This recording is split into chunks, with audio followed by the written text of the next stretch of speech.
उमर साहब खुद को समझते क्या हैं? एमएलए किश्तवाड़ शुगुन परियार जी हमारे से बात खबरें जम्मू कश्मीर में चले, योम-ए-शुदा की खबरें चले। कौन सा योम-ए-शुदा?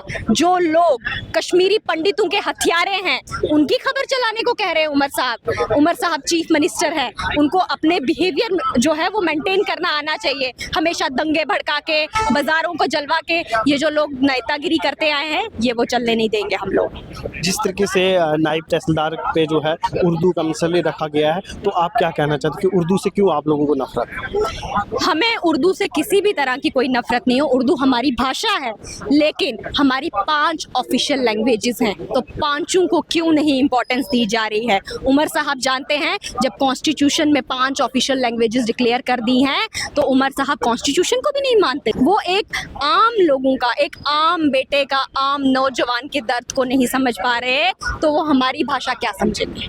इस सिलसिले में तो आप एलजी साहब से भी मिले थे, एलजी साहब ने क्या कुछ कहा? देखिए, ये एलजी साहब का बिजनेस है ही नहीं। एलजी साहब के हाथ में पुलिस है, एलजी साहब के हाथ में तो बाकी सब, ये यहाँ पे एलजी साहब का ये बिजनेस ही नहीं, ये उमर साहब का बिजनेस है। उमर साहब इस कंसर्न डिपार्टमेंट के मिनिस्टर हैं, वो ये मसला हल क्यों नहीं करते? वो अच्छी तरह से जानते थे। पहले हमारे विधायक उनसे मिलने गए, फिर एबीवीपी वालों ने ये मांग रखी, लेकिन वो किसी की सुनने को तैयार नहीं। कभी वेस्ट बंगाल घूम रहे होते हैं, कभी कहाँ घूम रहे होते हैं, जबकि वो जानते हैं जम्मू कश्मीर की हालत इस समय पे क्या चल रहे हैं।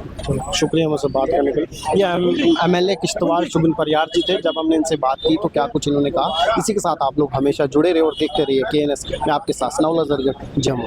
आज हमारा जो प्रदर्शन है, धरना है, ये जो भाषाओं के साथ भेदभाव किया जा रहा है, इसके लिए है।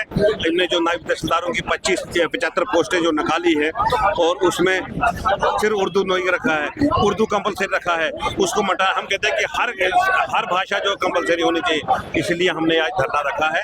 और ये जम्मू के साथ भेदभाव, ये जो उन्होंने रखा है कि 75 पोस्टें जो निकली है नायब तहसीलदार की, उर्दू ही होने चाहिए। हम कहते हैं कि हर भाषा में ये होना चाहिए।